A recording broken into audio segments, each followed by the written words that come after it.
বন্ধুরা নমস্কার। যদি মিডিয়া রিপোর্টকে বিশ্বাস করা যায় তাহলে আগামী 25 অথবা 26 জুন লোকসভায় স্পিকার পোস্টে নির্বাচন হতে পারে। স্পিকার পোস্টে নির্বাচন যদি হয় তাহলে একদিকে ইন্ডিয়া জোট থাকবে, একদিকে এনডিএ জোট থাকবে। আর ইন্ডিয়া জোট এবং এনডিএ জোটের মধ্যে যদি লড়াই হয়, সেই লড়াইয়ে কে এগিয়ে রয়েছে কে পিছিয়ে রয়েছে সেটা নির্ধারণ হবে কার কাছে কত সংখ্যক এমপি রয়েছে, কার কাছে কত সংখ্যক এমপি রয়েছে এবং কার দিক থেকে কত সংখ্যক এমপি সন্দিগ্ধ অবস্থাতে রয়েছে, সন্দেহজনক অবস্থাতে রয়েছে এবং ভেঙে বিপরীত দিকে যেতে পারে। এই সমস্ত কিছুর চুলচেরা বিশ্লেষণের এখন সময় এবং তা চলছে দেশ জুড়ে। আমরা এই ভিডিওতে জানার চেষ্টা করব যে ইন্ডিয়া জোটে কারা কারা রয়েছে এবং যারা রয়েছে তার মধ্যে স্পর্শকাতর কারা, আর এনডিএ জোটে কারা কারা রয়েছে এর মধ্যে স্পর্শকাতর কারা, আর যারা আদার্স রয়েছে তাদের মধ্যে কারা কোন দিকে যেতে পারেন। প্রথমত বলে দিই, অ্যাজ অফ নাও এখনো পর্যন্ত হিসাব অনুযায়ী 293 জন সাংসদ এনডিএর দিকে আছেন আর 237 জন এমপি আপনার ইন্ডিয়া জোটের দিকে আছেন। আদার্স অন্যান্য যে আছে, অন্যান্য মোটামুটি 13 জন আছেন। এই 13 জন কোন দিকে যাবেন এটা এখনও শিওর দিয়ে বলার মতন অবস্থাতে নেই, কারণ তারা স্পষ্ট করেননি। তা আমরা দেখি প্রথমে এনডিএতে কারা কারা আছেন। এনডিএতে বিজেপি আছে 240 সাংসদ নিয়ে, টিডিপি 16 নিয়ে আমরা সবাই জানি, জেডিইউ 12 জন নিয়ে এটাও জানি, শিবসেনা উদ্ধব ঠাকরের আর শিবসেনা একনাথ সিন্ধের কাছে 7 জন এমপি আছে, এনসিপি কাছে আছে 1 জন, লোক জনশক্তি পার্টি চিরাগ পাসওয়ানের কাছে 5 জন আছে, আরএলডির কাছে 2, এজিপির কাছে মানে অসম গণ পরিষদের কাছে 1, তারপর ইউপিপিএল এর কাছে 1, আজসুর কাছে 1, হামের কাছে 1, এসকেএম এর কাছে 1, আপনা দল এর কাছে 1, এবং জনসেনা পার্টির কাছে 2 আর জেডিএস এর কাছে 2, সব মিলিয়ে 293। এবার ইন্ডিয়া ব্লকে আছে কংগ্রেসের কাছে 99, মানে 99 একেবারে কংগ্রেসের হয়ে যারা জিতেছে তাদের কথা বলছি। ডিএমকের কাছে 22, তৃণমূল কংগ্রেসের কাছে 29, উদ্ধব ঠাকরের কাছে আপনার 9 জন, সমাজবাদী পার্টির কাছে 37 জন, তারপর শারদ পাওয়ারের কাছে 8 জন, আরজেডির কাছে 4 জন, সিপিআইএম এর কাছে 4 জন, আম আদমি পার্টির কাছে 3 জন, ঝাড়খণ্ড মুক্তি মোর্চার কাছে 3 জন, আইইউএমএল এর কাছে 3 জন, সিপিআই এর কাছে 2 জন, সিপিআই এমএল এর কাছে 2 জন, জেকেএনসির কাছে 2 জন, ভিসিকে এর কাছে 2 জন, কেইসির কাছে 1 জন, এমডিএমকের কাছে 1 জন, আরএলপির কাছে 1 জন, বিএপির কাছে 1 জন, আরএসপির কাছে 1 জন, আর ইন্ডিপেন্ডেন্ট 3 জন। এই 3 জন কংগ্রেসকে সমর্থন জানিয়েছিল। এই 3 জনকে নিয়ে কংগ্রেসের সংখ্যা হয় 99 থেকে 102। এই সব মিলিয়ে 237, প্রথমে জিতেছিল 234, সঙ্গে 3 জন নির্দলের সমর্থন যোগ হয়ে এখন 237 আছে। এবার আদার্স যারা এনডিএ জোটেও যায়নি, ইন্ডিয়া জোটেও যায়নি, তাদের অবস্থান কি? তাদের অবস্থান হলো, তাদের মধ্যে নির্দল রয়েছে 7 ছিল, 7 থেকে 3 জন তো কংগ্রেসের দিকে ঝুঁকে গেছে, তাহলে আর 4 জন রয়েছে নির্দল। ওয়াইএসআর কংগ্রেস তারা রয়েছে 4 জন, এআইএমআইএম আসাদুদ্দিন ওবেসির পার্টি তারা রয়েছে 1 জন, চন্দ্রশেখর যে আজাদ সমাজ পার্টি তার কাছে 1 জন, তাদের কাছে শিরোমণি আকালি দলের কাছে 1 জন, তারপর জেডপিএম এটা মিজোরামের পার্টি এটার কাছে 1 জন, ভিওটিপিপি মেঘালয়ের পার্টি এর কাছে 1 জন। এই মিলিয়ে আদার্স আছে 13 জন। এখন এই 13 জনের মধ্যে কারা স্পর্শকাতর প্রথমে এটা দেখে নিই আমরা, যে কারা এনডিএকে ভোটাভুটি হলে কারা এনডিএকে সমর্থন করতে পারে, কারা ইন্ডিয়াকে সমর্থন করতে পারে। প্রথমত হলো যে 4 জন নির্দল আছে, 4 জন নির্দলের মধ্যে 3 জন ইন্ডিয়া জোটকে সমর্থন করার সম্ভাবনা প্রবল। 4 জনও করতে পারে, কিন্তু তবু 3 জন মোটামুটিভাবে ধরে নেওয়া যাচ্ছে। ওয়াইএসআর কংগ্রেস যদি টিডিপি বিজেপির সঙ্গে থাকে তাহলে ওয়াইএসআর কংগ্রেস এক্ষেত্রে হয়তো নিরপেক্ষ থাকতে পারে অথবা ইন্ডিয়া জোটের দিকে গেলেও যেতে পারে, কারণ মূলত ওয়াইএসআর কংগ্রেস পার্টি থেকেই বেরিয়েছে, ফলে তার অতীত ইতিহাস কিন্তু কংগ্রেসের সঙ্গে যুক্ত। কিন্তু গত 5 বছর বিশেষ করে ওয়াইএসআর কংগ্রেস যখন যখন দরকার পড়েছে তখন নরেন্দ্র মোদীকে, বিজেপিকে সাহায্য করেছে লোকসভাতে। তো এদেরকে আমরা মোটামুটি ধরে রাখতে পারি যে এরা টিডিপি যেদিকে যাবে তার বিপরীতে থাকবে। এআইএমআইএম আসাদুদ্দিন ওওয়াইসির পার্টি সেই রকম পরিস্থিতিতে ভোটাভুটিতে ইন্ডিয়া জোটের দিকে ভোট দেবে বলে মনে করা হচ্ছে। চন্দ্রশেখরে ইন্ডিয়া জোটের দিকেই আপনার ভোট দেবে বলে মনে করা হয়। শিরোমণি আকালি দল দীর্ঘদিন বিজেপির পার্টনার ছিল, বিজেপির সহযোগী দল ছিল, কিন্তু এবার কৃষক আন্দোলনকে কেন্দ্র করে শিরোমণি আকালি দল আর বিজেপির মধ্যে যে অ্যালায়েন্স সেটা ভেঙে যায়। তো শিরোমণি আকালি দল এক্ষেত্রে 50-50 অবস্থাতে রয়েছে। জেডপিএম মিজোরামের পার্টি এবং ভিওটিপিপি এরা উভয়েই আপনার ইন্ডিয়া জোটের দিকে ভোট দেবে বলে সম্ভাবনা ম্যাক্সিমাম। এই রকম অবস্থাতে 13 জনের মধ্যে মোটামুটি 11 জনের মতন ভোট ইন্ডিয়া জোটের পক্ষে দিতে পারে যদি সেরকম ভোটাভুটির পরিস্থিতি তৈরি হয়। এবার ইন্ডিয়া জোট থেকে আমরা প্রথমে দেখে নিই যে কারা কারা স্পর্শকাতর, কারা কারা মাঝপথে ইন্ডিয়া জোটে ছেড়ে দিতে পারে বলে আশঙ্কা রয়েছে। প্রথমত হলো তৃণমূল কংগ্রেসকে নিয়ে একটা আশঙ্কা ইন্ডিয়া জোটের অনেক শরিক দলের মধ্যে রয়েছে। তৃণমূল কংগ্রেস এর আগে এনডিএ জোটে ছিল একাধিকবার, অটল বিহারী বাজপেয়ীর সঙ্গেও ছিল। তো এই তৃণমূল কংগ্রেস আবার যে বিজেপির সঙ্গে বা এনডিএর সঙ্গে যাবে না তা গ্যারান্টি দিয়ে কেউ বলতে পারছে না, কিন্তু এখনও পর্যন্ত যে পরিস্থিতি তাতে তৃণমূল কংগ্রেসের ইন্ডিয়া জোটে থাকার এবং জোরদারভাবে থাকার সম্ভাবনা ম্যাক্সিমাম। অল্প পরিমাণ যে সম্ভাবনা সেটা হলো কোনো সেরকম সিচুয়েশন তৈরি হলে এবং ইন্ডিয়া জোটের মধ্যে কোনো ধরনের মতভেদ তৈরি হলে যদি এনডিএ জোটে যায়, সেটা মানে সম্ভাবনা খুব কম।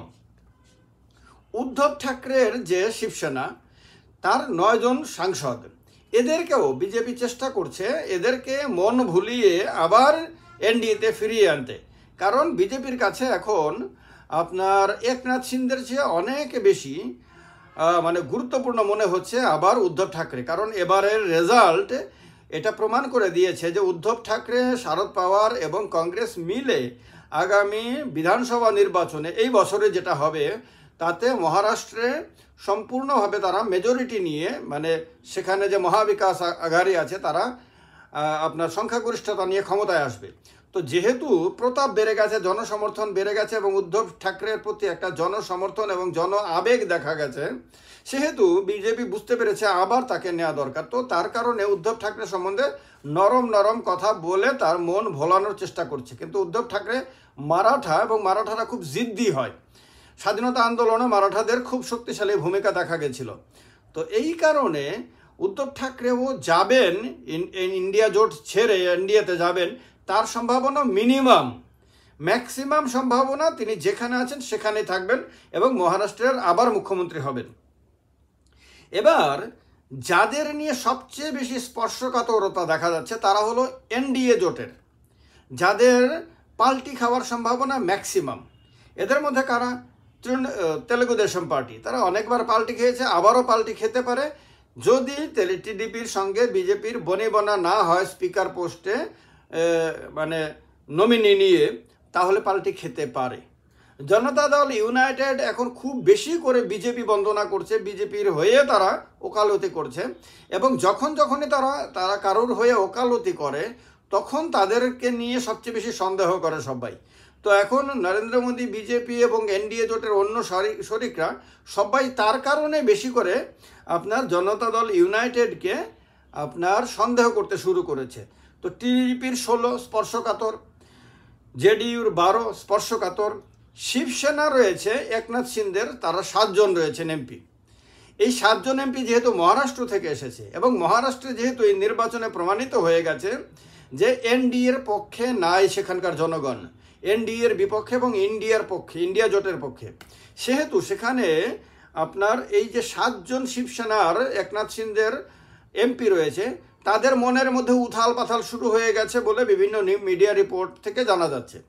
তো এরা যে পাল্টি খেয়ে ইন্ডিয়া জোটে আসবে না, চলে আসবে না, তার কোনো গ্যারান্টি দেওয়া যাচ্ছে না।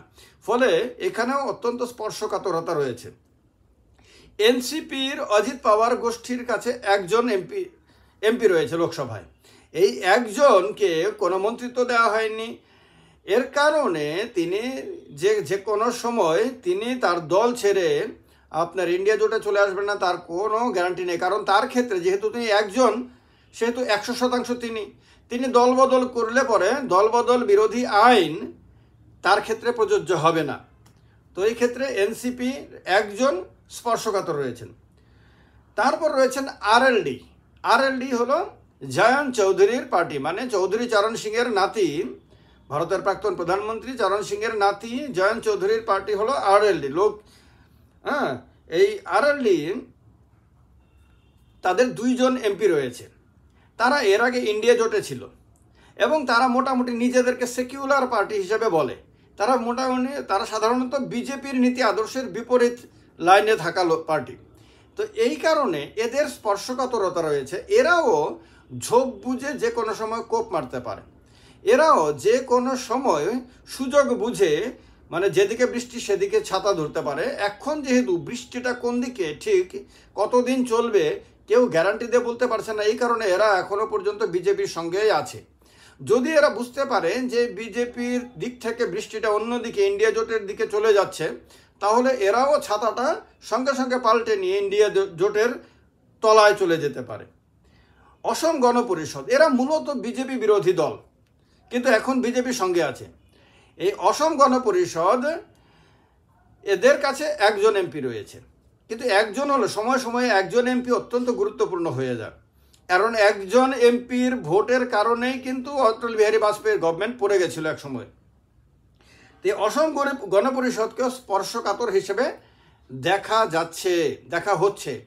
তো সেই ক্ষেত্রে তারাও যদি পাল্টি খায় তাহলেও এই এনডিএর সংখ্যা কমে যেতে পারে। সেই ক্ষেত্রে কি হতে পারে? সেক্ষেত্রে দেখা যাচ্ছে যে এনডিএতে স্পর্শকাতর এমপি রয়েছেন 39 জন, 39। আর ইন্ডিয়া জোটে স্পর্শকাতর এমপি রয়েছেন 38। যদিও 38-এর মধ্যে অধিকাংশই আপনার সম্ভাবনা কম পাল্টি খাওয়ার। ইন্ডিয়া জোট থেকে পাল্টি খেয়ে এনডিএতে যাওয়ার সম্ভাবনা কিন্তু খুব কম। কারণ গত 10 বছরে তাদের দলগুলি এত বেশি ইডি সিবিআইয়ের যন্ত্রণায় অস্থির ছিল যে তাদের মধ্যে একটা প্রচণ্ড জিদ তৈরি হয়েছে, একটা ক্ষোভ তৈরি হয়েছে, বিক্ষোভ তৈরি হয়েছে বিজেপির বিরুদ্ধে। যে বিজেপিকে তারা আগে একটা নরমপন্থী, একটা মডারেট পার্টি হিসেবে দেখত, অটল বিহারী বাজপেয়ীর একটা উদারবাদী ছবি ছিল এবং সেই ছবির কারণে অটল বিহারী বাজপেয়ীকে চিরকালই তার চরম প্রতিপক্ষের লোকরাও শ্রদ্ধার দৃষ্টিতে দেখে এসেছে।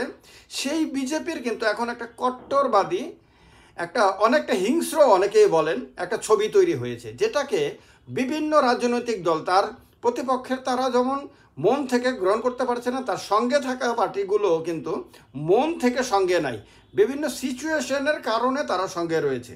তো এইরকম অবস্থাতে ইন্ডিয়া জোটে যারা আছে তাদের স্পর্শকাতরতা একদম কম, মাইনর, অর্থাৎ তাদের পাল্টি খাওয়ার সম্ভাবনা মিনিমাম।